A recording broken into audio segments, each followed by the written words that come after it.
ng ilang class lists dahil nga may mga nadagdag, especially sa EE. So anyway, I do hope, teka, tingnan natin if I could upload, no? And I have this kind of Check natin from you, especially sa mga taga senior high, ayan. mga estudyante. So, check lang natin para i-ano ko na to. I-share ko na sa inyo. Okay. So, can you see the PowerPoint? Von? Okay, so ayan na. And then, nag-move pa. Okay, so nag-move naman. So that's good. It's only 20 slides, so it's easy. And actually, it's self-explanatory na siya. Okay, so let's proceed. We are up to 4 p.m. Okay. So 3 to 4 today, and then Saturday, your schedule is supposed to be 9 to 11.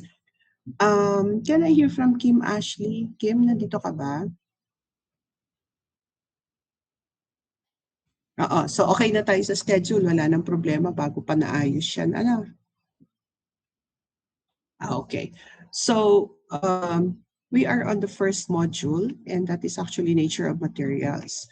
So the second slide naman, it talks about the content. So basically, mag-i-start tayo sa difference between science and engineering.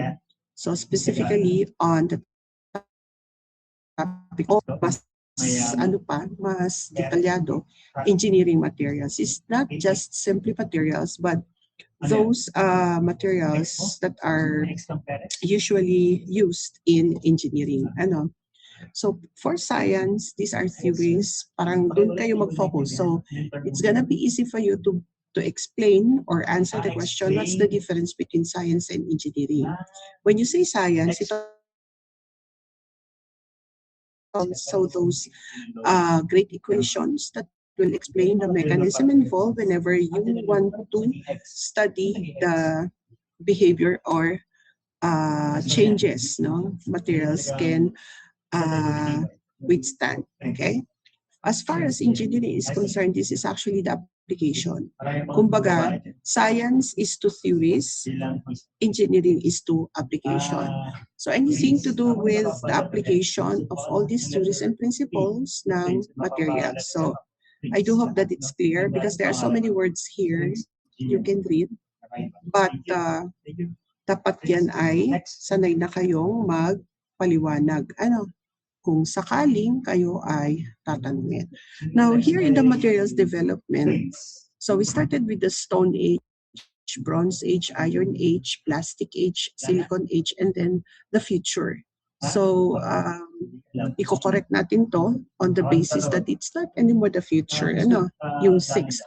It is the present na supposed to be, but inaanan siya at i-consider na future. So if you are talking of the present situation, we are now not anymore in the nanotechnology stage. We are in the picotechnology. So what's then the difference between nanotechnology and the picotechnology? Nanotechnology refers to the 10 to the negative 9 meter. Now anything to do with this, that size is considered to be in the realms of nanotechnology. But if it is in the scale of negative 12, it becomes the picotechnology.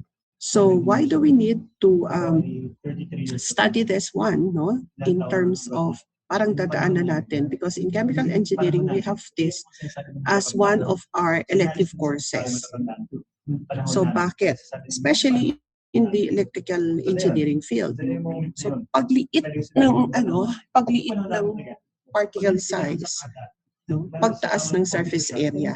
So it's inversely proportional, which we badly need. That is one of the requirements sa solar cells.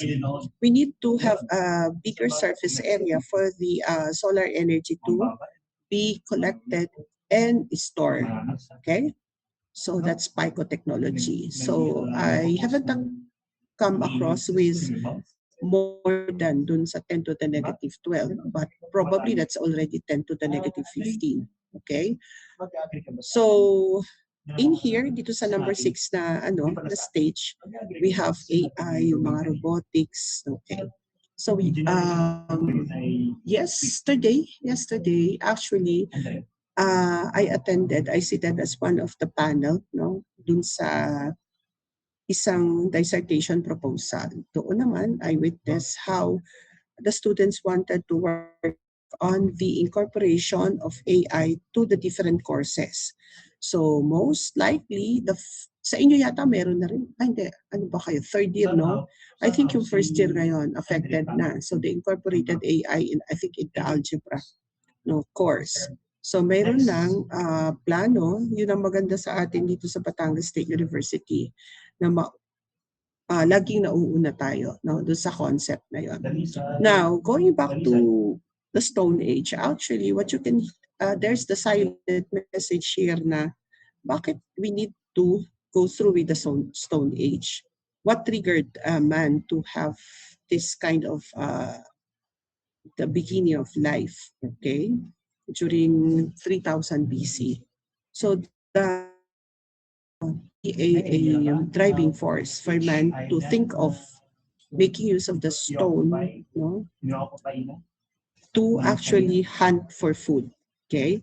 So, ibig sabihin, ang tao would like to address at that time, syempre, yung iyong basic need na kumain. Okay?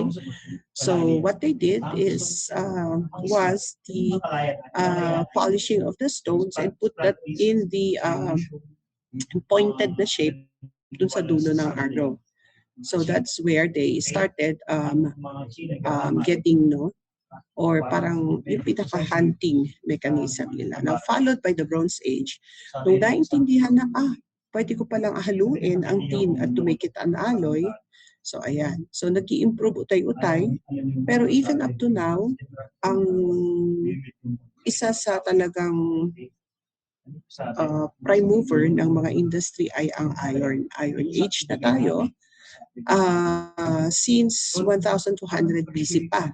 Pero up until now, we still have this because of the qualities of iron whenever it's being used as a construction of material, ayan, or material of construction pala.